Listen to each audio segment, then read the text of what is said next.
एजाज हसन साहब कैसे देखते हैं? फवाद चौधरी साहब को लाहौर से रात को गिरफ्तार कर लिया गया और उन पे सुनने में तो यही आया, क्योंकि अभी एफआईआर की कॉपी हमारे पास तो नहीं आई है, कि उनके ऊपर बगावत का मुकदमा दायर कर दिया कहा जा रहा है। किसका मुकदमा? बगावत का जी। बगावत का जी।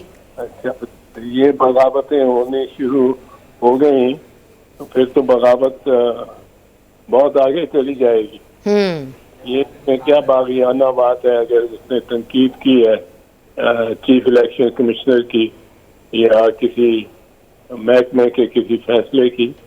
मैं समझता हूँ कि पाकिस्तान पीपल्स पार्टी जिससे मेरा ताल्लुक है, जी जी, हमारा तो फख्र ये रहा है कि हमारे अदवार में कोई सियासी कैदी नहीं रहा।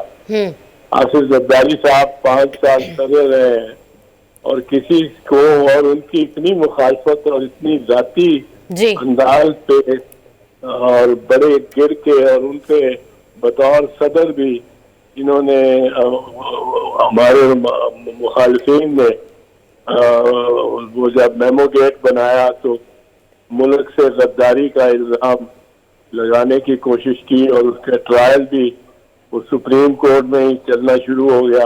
नवाज शरीफ साहब काला कोट पहन के भी गए थे जी उस केस के लिए। तो जी जी जी, तो वो हमारी तो ट्रेडिशन, हम इसके बरक्स यही कहते रहे कि और ये इफ्तिखार है कि बीबी शहीद के अदवार में और आसिफ अली जरदारी तो सदर आसिफ अली जरदारी के अदवार में दौर में कोई सियासी कैदी नहीं है। पॉलिटिकल विक्टिमाइजेशन नहीं हुई। पॉलिटिकल विक्टिमाइजेशन किसी किस्म की नहीं हुई। किसी ने कोई इसका गिला शिकवा नहीं किया, अदालतों में नहीं कोई गया, कोई ऐसी बात नहीं हुई। तो मेरे ख्याल में हमारे लिए बड़ा ये अनकंफर्टेबल है कि जिस तरह सवाती साहब के साथ हुआ, आजम सवाती के साथ, जिस तरह वो ARY के जो एक ब्यूरो चीफ उनके साथ, अरशद शरीफ के साथ जी अरशद शरीफ के साथ, तो पता नहीं अब क्या उसका कि वो उसका तो एक मामला शहबाज गिल के साथ भी जो हुआ जी शहबाज गिल के साथ हुआ, जमील फारूकी के साथ हुआ जी, ये तो बहुत याद अमीर के साथ हुआ, ये तो बहुत मतीउर जान के साथ हुआ।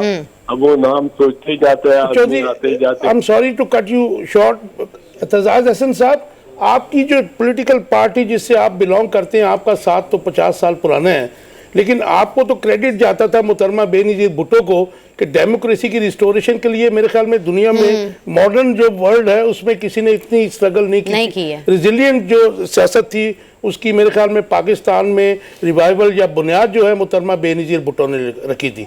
लेकिन आज जब आपकी पाकिस्तान पीपल्स पार्टी एक जो फाशिस्ट इक़दाम करने वाले हुक्मरान हैं, जो आपको भी माजी में मोहतरमा बेनजीर भुट्टो की भी करैक्टर असैसिनेशन भी करते रहे, पॉलिटिकल विक्टिमाइज भी करते रहे, आज उनकी बी टीम बनी है, तो आज आप क्या समझते हैं? क्योंकि आप खुद भी बहुत बड़े डेमोक्रेट हैं और आपने बहुत रेजिलियंट जो है मूवमेंट्स को हेड किया है, तो आज आप कहाँ खड़ा देखते हैं पीपल्स पार्टी को? मैं समझता हूँ कि पीपल्स पार्टी तो वहीं खड़ी होगी जहाँ रही है और अपना इसमें रिकॉर्ड खराब नहीं करेगी, क्योंकि जिस तरह गिरफ्तार हुआ है, किया गया है फवाद चौधरी को और हथकड़ी लगाई गई है जो मीडिया पे आया है और ब्लाइंड फोल्ड किया गया है। अब हाई कोर्ट ने बुला लिया है, उनको तलब कर लिया है अपने गुज़श्ता 5-10 मिनट में, तो बड़ी अच्छी बात है। हाई कोर्ट को इसमें अपना इख्तियार जो हमसे बेजा का है, जो हमारे पे जब जबर होता था, इस किस्म का सलूक होता था, तो अक्सर नहीं इख्तियार इसको इस्तेमाल किया जाता था, पर ये अगर इस्तेमाल करते हैं हमसे बेजा, और हेबस कॉर्पस का तो मतलब ही है कि फौरन पेश करो प्रिजनर को हमारे सामने। अच्छा एतजाज साहब, मैं ये पूछना चाह रही थी कि इन द लॉ अगर आप किसी पार्टी पर तनकीद करते हैं तो उसकी क्या स्टैंडिंग है कि क्या ऐसे सेक्शंस लग सकते हैं जिसमें मुकदमा आपकी बगावत का दर्ज कर दिया जाए, आप तनकीद के ऊपर है सिर्फ, और आपको गिरफ्तारी भी अमल में लाई जा सकी हो? मैंने FIR तो नहीं देखा, पर जो यही सुन रहा हूँ जो आप बता रही हैं, ये तो बिल्कुल ही लव किस्म का इल्जाम, और इल्जाम के ऊपर मतलब गुफ्तगू में पे इल्जाम, और ऐसा इल्जाम जो कि सजाए मौत भी अट्रैक्ट करता हो, और फिर उस पर अमल दरामद गिरफ्तारी का इस कदर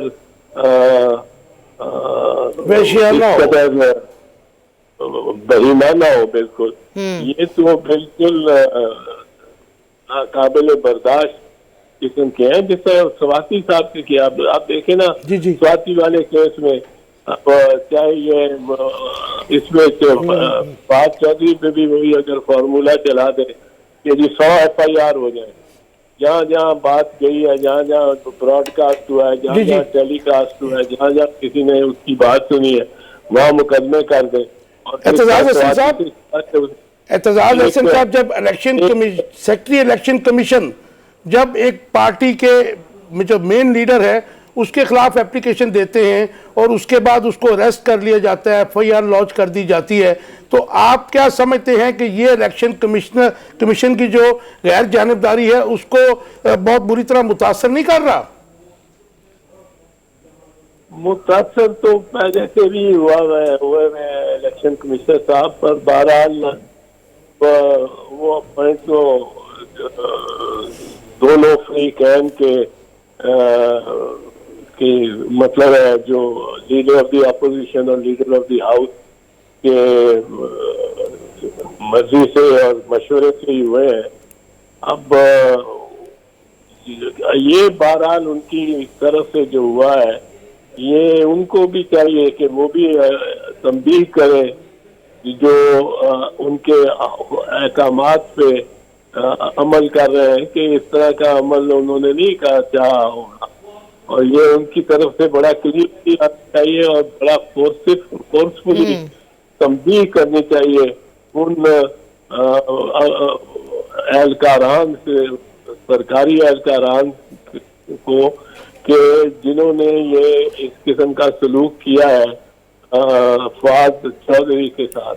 फवाद चौधरी साहब एक MNA है, अगर वो है नहीं है इस वक्त, तो वो एक कानूनी नुक्ते चल रहे हैं कि जी इस्तीफे मंजूर हुए, एक एक करके मंजूर हुआ कि सारे थोक के हिसाब से ये दुरुस्त क्या था, गलत क्या था, तो खबर नहीं। वो अभी MNA भी है कि शायद है ही MNA, तो ये इस पे तो बड़ा सख्त एक्शन होना चाहिए। चौधरी साहब जो अच्छा, बताते चले कि किस सेक्शन के तहत बातगश हो रही है कि 506 और 505, 153 और 124A के तहत ना ये मुकदमा दर्ज किया गया उनका, तो मैं इसकी नौयत जानना चाह रही थी आपसे।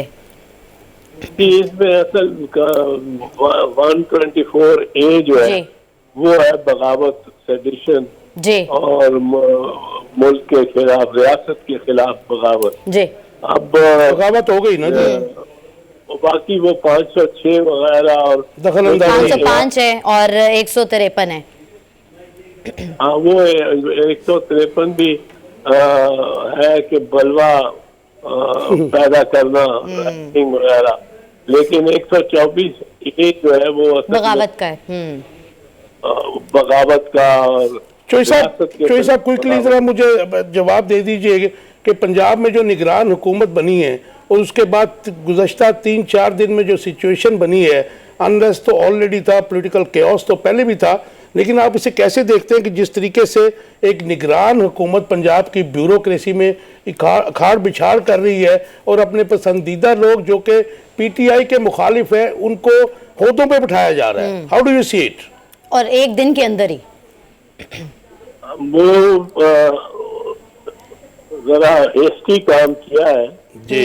ये नौजवान जो के आते साथ ही ना चीफ निगरान के चीफ मिनिस्टर बने जी, मोहसिन नकवी, तो अच्छे खानदान से इनका ताल्लुक है, और मैं को जानता हूँ, उनके सारे उनके खानदान को, और ताबेदार किस्म का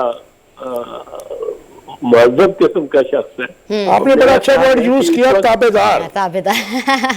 हाँ, नहीं, पर मैं समझता हूँ कि इस वक्त ये उसका इम्तिहान आ गया, ये नकवी का इम्तिहान आ गया, इम्तिहान आ गया। अगर ये इजाजत देगा अपने मातहतों को कि वो एमएनए को ब्लाइंड फोल्ड करे, हथकड़ी लगाए, उठा के रात को 3 बजे उनके घर में दाखिल होके और वहां से गिरफ्तारी करें जिस तरह कोई दहशतगर्द गिरफ्तार किया जा रहा हो, तो ये गलत है। ये चौधरी साहब, आप नहीं समझते कि ऐसे इकदाम जो है वो अब अवाम के मैंडेट को बुलडोज करने के लिए किए जा रहे हैं?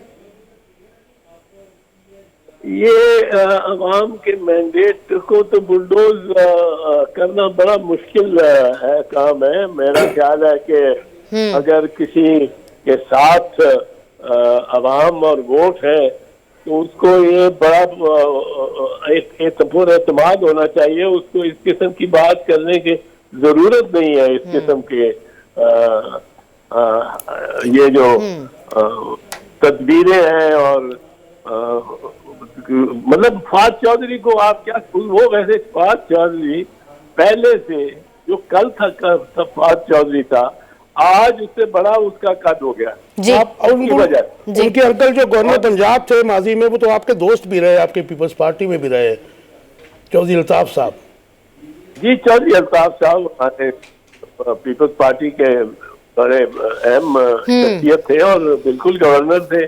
पंजाब के भुट्टो के गवर्नर थे। जी, इनके चचा थे। चचा थे। हाँ, इनके चचा थे। Thank you very much Hasan साहब।